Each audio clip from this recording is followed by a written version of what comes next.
வணக்கம் ஃப்ரெண்ட்ஸ், இது LG double door inverter fridge. இதில் பார்த்தீங்கன்னா கம்ப்ரஸர் ஸ்டார்ட் ஆகல. 5 டைம் 6 டைம் 2 எரரும் மாறி மாறி கண்டினியூஸாக வந்துட்டே இருந்துச்சு.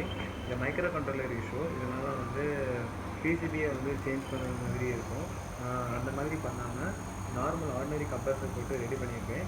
இதுக்கு இன்வெர்டர் கம்ப்ரஸருக்கு வரக்கூடிய ஐபிஎம் சப்ளை, ஐபிஎம்மோட டிரைவர் ஐசி எல்லாமே ரிமூவ் பண்ணிவிட்டு ஒரு ரிலே மூலமாட்டு வந்து இந்த நார்மல் கம்ப்ரஸர் ஒர்க் ஆகுறது மாதிரி பண்ணியிருக்கேன். இது நீங்கள் ஆஸ் யூஸ்வலாக இன்வெர்டர் கம்ப்ரஸர் எப்படி ஒர்க் ஆகுமோ சேம் அதே மாதிரி தான் இதுவும் நான் ரன் பண்ணுற மாதிரி வச்சுருக்கேன். உங்களுக்கு குயிக்காக ஸ்டார்ட் பண்ணோம் அப்படின்னா அந்த டெஸ்ட் மோட் பட்டன் கொடுத்துருப்பாங்க. அந்த டெஸ்ட் மோட் பட்டனை ஒன்ஸ் ப்ரெஸ் பண்ணிங்கன்னா எல்லாமே ஃபங்க்ஷன் ஆகும். அப்புறம் ஒரு 5 மினிட்ஸில் ஆஃப் ஆயிரும். நார்மலாக உங்களுக்கு ரன் பண்ணணும்னா அது ஒரு 15 மினிட்ஸ்லேருந்து 20 மினிட்ஸ்க்குள்ளே கம்ப்ரஸர் ஸ்டார்ட் ஆகும். உங்களுக்கு கூலிங் எஃபிஷியன்சியும் சூப்பராக இருக்குது. நான் வேறு எந்த ஒரு ஆல்ட்ரேஷனுமே பண்ணல. தேங்க்ஸ் ஃபார் வாட்சிங்.